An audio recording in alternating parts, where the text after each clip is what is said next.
안녕하세요 여러분, 김영현 전도사입니다. 오늘은 여러분과 함께 두 가지 주제로 말씀을 나누려고 합니다. 첫 번째는 교회 안에 침투해 들어온 주사파 세력인 송봉호와 관련된 교회들에 대해서 나눌 것이고, 두 번째는 공산주의 세력과 싸움에 있어서 그들의 실명을 밝히는 것이 옳은 것일까라는 주제로 여러분과 함께 말씀을 나누고자 합니다. 지금의 한국교회는 공산주의와 치열한 영적인 전쟁을 벌이고 있습니다. 그런데 이런 전쟁을 하다 보면 그들의 실명과 단체를 밝힐 수밖에 없습니다. 그들의 실명과 단체를 밝히면 많은 사람들이 이런 질문을 합니다. 주사파와 싸우는 것은 좋은데 그렇게 실명을 밝히는 것은 너무한 것 아니냐? 하나님의 사랑이 없는 것 아니냐? 그리스도의 마음이 없는 것이 아니냐는 등 이러한 질문들을 받게 됩니다. 여러분, 이러한 싸움을 하면서 그들의 실명과 단체를 밝히는 것은 과연 성경적이지도 않은 것이고 사랑이 없는 것일까요? 전혀 그렇지 않습니다. 실제로 성경을 살펴보게 된다면 사람들의 실명을 거론하는 경우가 여러 번 있다는 것을 우리는 발견할 수 있습니다. 대표적으로 디모데전서 2장에서 바울은 알렉산더와 후메네오의 이름을 거론하면서 그들이 믿음에서 파선하였다고 말하고 있습니다. 그리고 더 나아가서 디모데후서 4장에서는 알렉산더의 실명을 거론하면서 그에 대해 이렇게 말하고 있습니다. 구리 세공업자 알렉산더가 내게 해를 많이 입혔음에 주께서 그 행한 대로 갚으시리니 너도 그를 주의하라. 그가 우리의 말을 심히 대적하였느니라. 바울은 알렉산더의 실명을 두 번이나 거론하면서 그가 나의 말을 대적하고 나를 심히 괴롭혔으니 너희도 주의하라고 경고하고 있습니다. 왜 바울이 이렇게 실명을 거론했을까요? 이렇게 실명을 거론하지 않으면 누가 하나님의 말씀을 대적하고 있는 자이고 우리가 누구를 조심해야 되는지 알 수가 없기 때문입니다. 우리가 막연하게 어떠한 사상을 조심하라고 말한다면 어떠한 사람이 어떠한 단체가 이것을 교계 안에서 퍼뜨리고 있는지 알지 못하기 때문에 우리가 당한다는 것입니다. 바울은 그것을 알고 있었기 때문에 그들의 실명을 거론하여서 수많은 영혼들을 살릴 수 있었던 것입니다. 바울이 실명을 거론했던 것은 그리스도의 마음이 없었던 것이 아니라 이리로부터 영혼들을 지키길 원하는 주님의 마음과 주님의 사랑이 있었기 때문에 실명을 거론한 것입니다. 그러므로 우리가 이러한 싸움을 할 때 실명을 거론하고 교회 단체, 선교 단체의 이름을 거론하는 것은 사랑이 없는 것이 아니라 수많은 영혼들에게 분별력을 주고 그들의 영혼이 지옥에 떨어지지 않기 위해서 실명을 거론한다는 것입니다. 그러므로 혹시나 여러분의 마음 가운데 요즘 유튜브를 통해서 많은 실명과 교회 단체들이 나오고 있는데 이것에 대한 시험을 받지 않기를 바랍니다.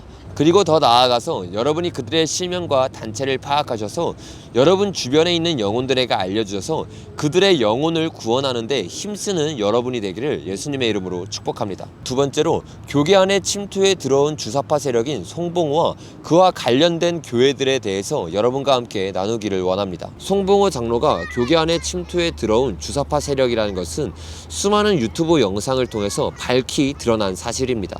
그런데 이렇게 밝히 드러났음에도 불구하고 어째서 송봉호 장로가 교단에서 퇴출당하는 것이 아니라 여전히 교회를 돌아다니면서 강연을 하고 강의를 할 수 있을까요?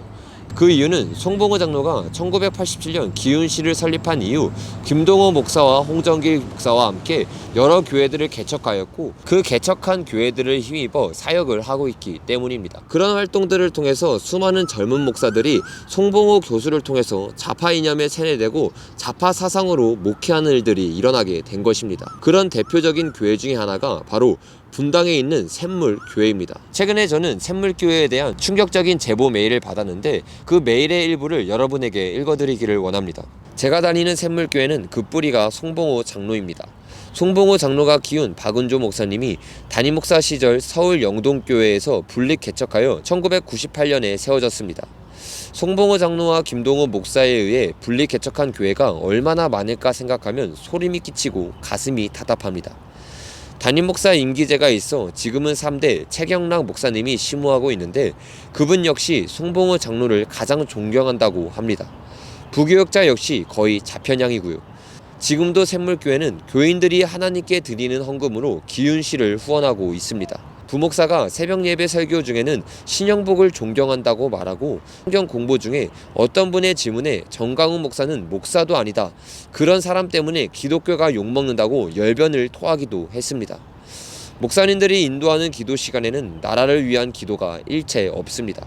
어떤 상황일지 전도사님께서 충분히 짐작하시리라 믿습니다.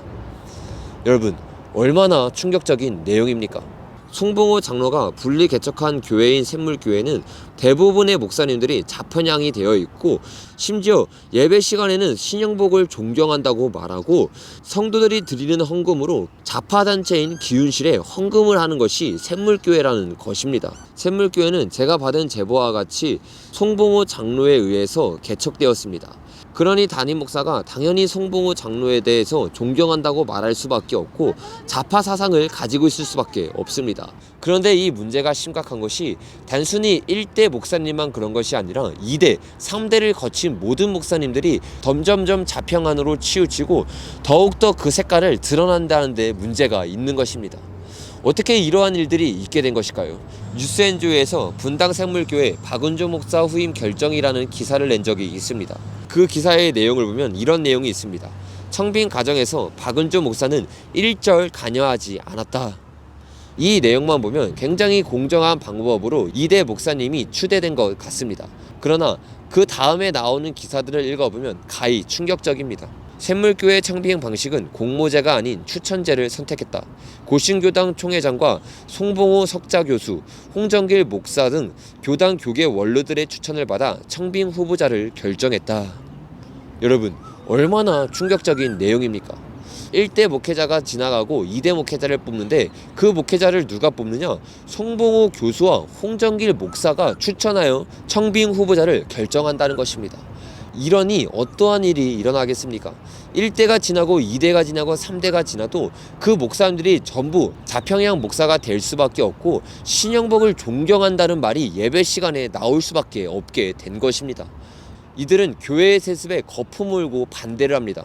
그런데 이들이야말로 성경에 반하는 주체 사상을 교회에 세습하고 있는 내로남불을 행하고 있다는 것입니다. 여러분, 우리는 이러한 사실에 있어서 절대로 그냥 넘어가서는 안 됩니다. 우리는 송봉호 장로를 교회에서 퇴출하는 운동을 할 뿐만 아니라 더 나아가서 이들이 세운 교회에 더 이상 반성경적인 공산주의 사상이 세습되지 않도록 목소리를 내어서 그 교회 가운데 공산주의의 영을 끊어야 될 줄로 믿습니다. 이 문제는 단순히 목사님들이 싸워야 되는 문제가 아닙니다. 저와 여러분들이 상관없는 일이라 생각하고 영상을 보고 끝내는 것이 아니라 저와 여러분이 있는 자리에서 할 수 있는 최선을 다해서 더 이상 이러한 일이 일어나지 않도록 막아야 합니다. 그러므로 여러분도 이 영상을 보면서 여러분의 자리에서 할 수 있는 일이 무엇인지를 생각해보고 기도로 또는 여러분이 실제적으로 할 수 있는 행동을 통해서 여러분의 각자의 자리에서 한국교회를 지키시기를 예수님의 이름으로 축복합니다. 오늘 영상은 여기서 마치겠습니다. 감사합니다.